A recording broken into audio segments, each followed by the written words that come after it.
I'm Amanda and welcome back to my channel. Today we're going to talk all about the newly announced rule set for Series 11, which starts on November 1st, as well as some preliminary analysis of what the meta may look like, so stick around.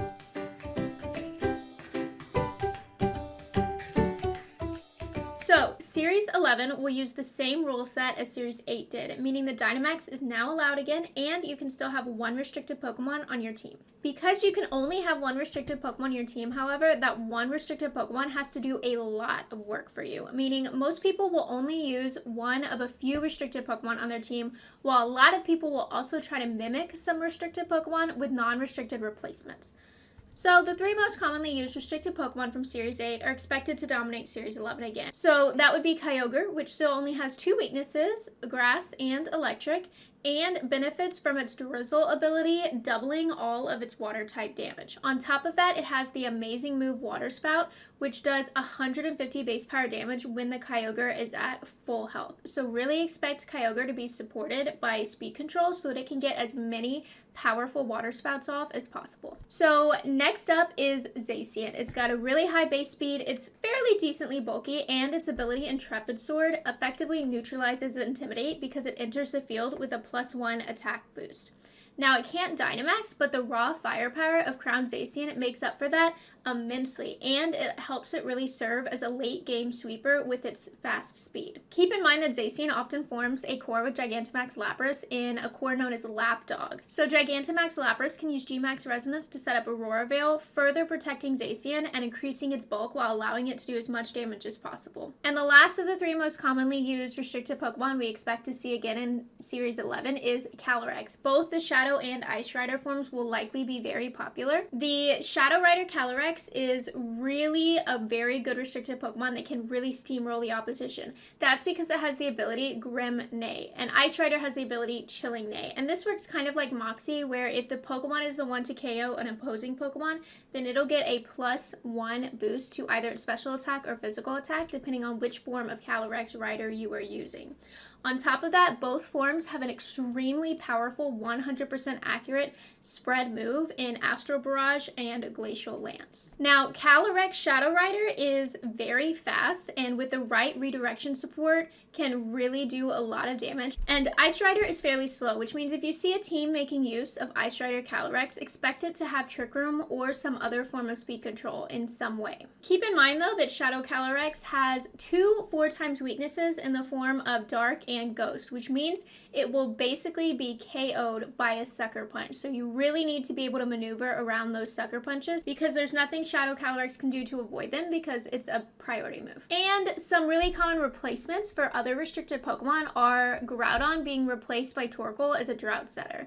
So TORKOAL is a little bit better equipped to win the weather war against KYOGRE than Groudon is, because while Groudon and KYOGRE have the same base speed, TORKOAL is much slower. So if they both come on the field turn 1, TORKOAL will be the one who sets the weather last. Additionally, TORKOAL has access to Stab Sun Boosted Eruption, whereas Groudon, it does have access to Eruption, but Groudon doesn't really work well as a special attacker, and it doesn't get Stab on Eruption, so it doesn't do quite as much damage as TORKOAL does. So under Trick Room, TORKOAL will likely be going first, where its Stab Sun Boosted Eruption can hit first and do as much damage as possible, similar to a KYOGRE using Water Spout with speed control. Additionally, Groudon as a ground type attacking Pokemon can be replaced fairly easily with LANDORUS-T. LANDORUS-THERIAN is a very popular pick, especially because it also has the ability Intimidate, which means that it can be used to sort of neutralize physical threats on the other side fairly easily, especially if you're making use of U-turn to cycle Landorus in and out. And on top of that, Landorus also has the flying type, so in addition to being a ground type, it has a Stab Max Airstream, which can be used in a format with Dynamax as a form of speed control, while also helping to knock out some grass type threats like VENUSAUR or Rillaboom,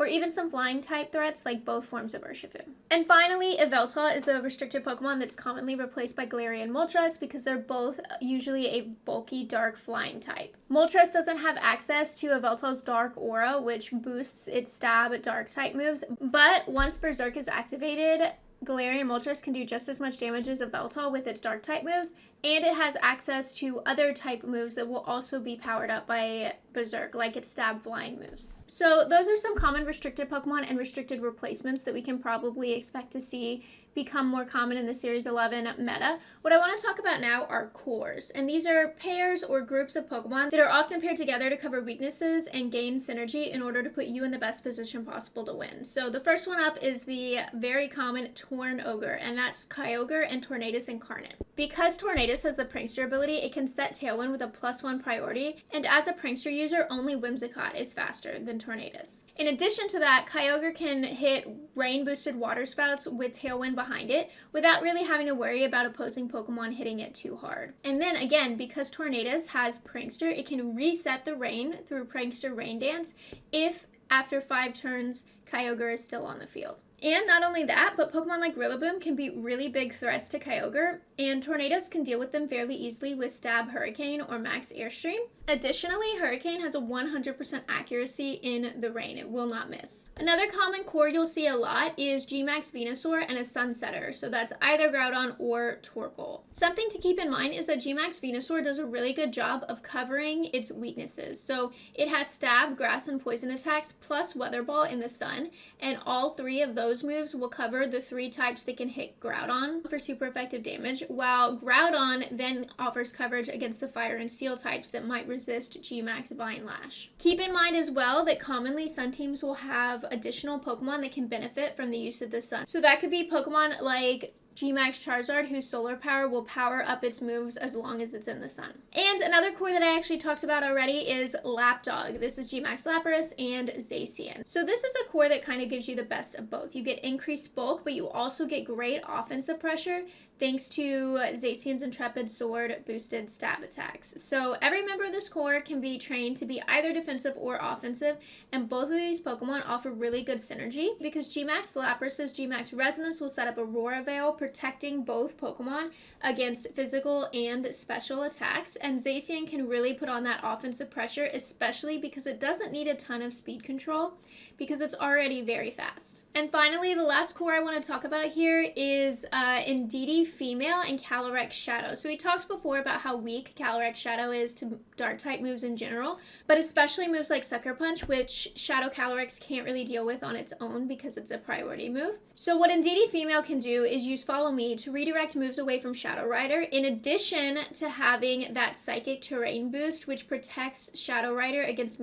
priority moves like Sucker Punch. This allows Shadow Rider to stay healthy as long as possible so that it can dish out huge amounts of damage with either Expanding Force, which becomes a spread move and gets an extra power boost on Psychic Terrain, or Astral Barrage. And keep in mind that the more Pokemon Shadow Rider KOs, the stronger it becomes with its ability Grimne. So lastly, I just want to talk about some other Pokemon that I think will likely do well in the meta for Series 11 based on their performance in Series 8. They're not restricted Pokemon and they don't really fit any of the cores we've talked about, but first up would be Cinderace. Cinderace's Libero ability changes its typing to whatever the typing is of the move that it's using, and that means that Cinderace always has stab bonus on its attacks. It has great coverage, and so it can answer a lot of threats in Series 8. It can have Max Airstream, which covers your Venusaur and Groudon cores. Its Pyro Ball hits Zacian really hard, and it can learn Sucker Punch, which again is the best counter to Shadow Rider CALYREX. So Cinderace is a little bit of a glass cannon, but you can pair it with Pokemon that will keep it healthy or protect it, or you can give it some extra bulk with the Assault Vest. And then finally, expect Coalossal to come back, and with that, expect to see a resurgence in Eject Button Whimsicott. So Coalossal could be a great call. Its Steam Engine and its stab combination means that it hits a lot of threats in the metagame for super effective damage. GMAX Volcalith is a very powerful way to stack chip damage, and it deals a lot of damage to Pokemon like GMAX Lapras, Yveltal, and other flying type threats, which we expect to come back because with the resurgence of Dynamax, Max Airstream will be important. Keep in mind though that Coalossal is 4 times weak to ground, and with Eject Button Whimsicott running around, you might just end up knocking your own Coalossal out of the game and losing your Dynamax entirely. So that's something that you always have to remember to play around when you are playing a Coalossal team. So that was just a quick discussion of the new Series 11 rule set and what the meta may look like so that you can start team building now. Leave a comment down below with anything you think I missed, and don't forget to like this video and subscribe to the channel to see more videos like this. I'll see y'all later. Bye!